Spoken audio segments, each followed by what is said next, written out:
Hi everyone. So today we have a very special guest here, Dr. Megan Varnum, and she's gonna talk a little bit about how she transitioned from academia into the big bad industry and how she's helping those evil people to cure people with diseases. So not so evil, right?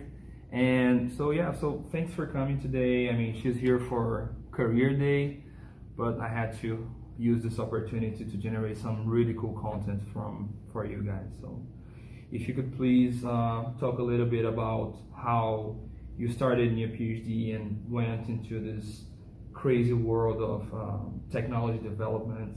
How did this happen for you? Mm-hmm. Yeah, well, I mean, I started my PhD wanting to help people.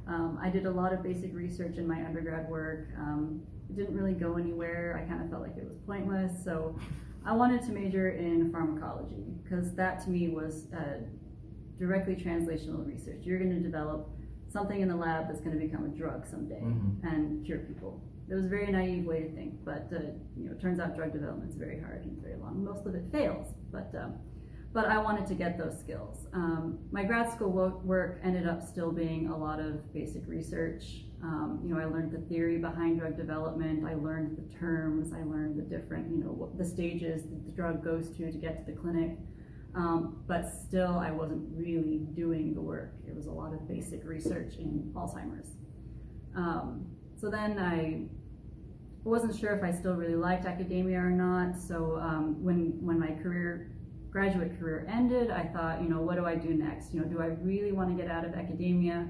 Do I really want to get some hands-on experience with something translational? So I decided to go to a place called the Scripps Research Institute for my postdoc because they advertise themselves as a place that does a lot of translational work. I worked in the neuroscience department. Unfortunately, it turns out I didn't really want to take much of a risk. I picked a lab that was very similar to what I did in grad school. I knew I could do the skills. I knew I could do the project. I was kind of staying within my safe zone. So that's number one thing you shouldn't do. You should learn something new every time you make a career move. And it still was not translational. A lot of basic research. So when I finished my postdoc, I had met my husband there, and he moved to Michigan for a job. And I decided to follow him, and I decided, this is the time I'm not going to do academic research anymore. I'm going to move out of that area now.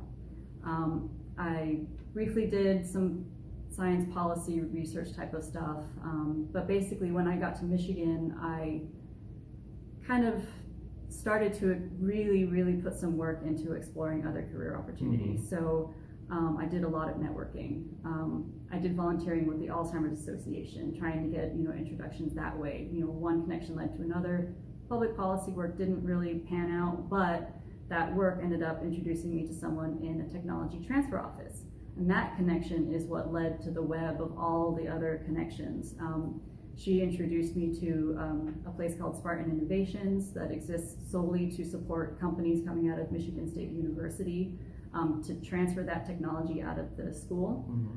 It introduced me to Michigan Economic Development Corporation, the Small Business Development Corporation, all these different entities within the state that are there to support small businesses and startups. I did a lot of interviews, a lot of driving around, a lot of 1.5 hour drives for half-hour meetings, lots of coffee, lots of phone calls, lots of emails. But the great thing was, when you meet one person, they recommend 4 other people for you to meet. So then you go and talk with those 4 other people. Those 4 other people want you to meet someone. And so that's how your network just naturally expands. And eventually you're talking with people and they're introducing you to the same people you talked to back here. So now, you're The field is over.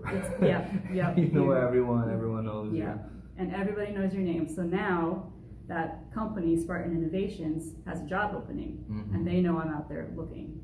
And I'm looking to get experience in startups because that's where the technology goes from the university and gets started on the path to market. So when that job opening came, they thought of me and they hired me for it. That's awesome. And so, but what exactly are you doing now? So you were working in this Spartan Innovations that was just for MSU. Mm-hmm. Are you still helping this sort of development part from the research into technology? Yeah. And how does that work? So does the faculty come to you with an interesting idea? Do you reach out to them? And how does this process work in general? So for Spartan Innovations, it's a subsidiary of the Michigan State University Foundation. Exists to support small businesses coming out of MSU. So usually what happens is a university professor has an idea, they do an invention disclosure with Technology Transfer Office. Once their idea gets past a certain point, they can't get basic research funding for it anymore. No more R01s or R21s or anything like that. They want to bring it to market somehow, and they can't get funding for it. So Spartan Innovations is there. They paired me with a couple of startups out of MSU that are trying to commercialize the technology. So one of them was to commercialize a drug. So I was tasked with writing a small business grant for them from the National Cancer Institute to get some early small business funding to develop the technology. I helped them write up a business plan, helped them come up with a finance plan, helped them write some pitch decks, business summaries, business plans, the whole thing. I got to learn all of it, and I got to learn, how the Technology Transfer Office and the university side is mixed in with this early stage development, what role they play, and then where the small business goes from there.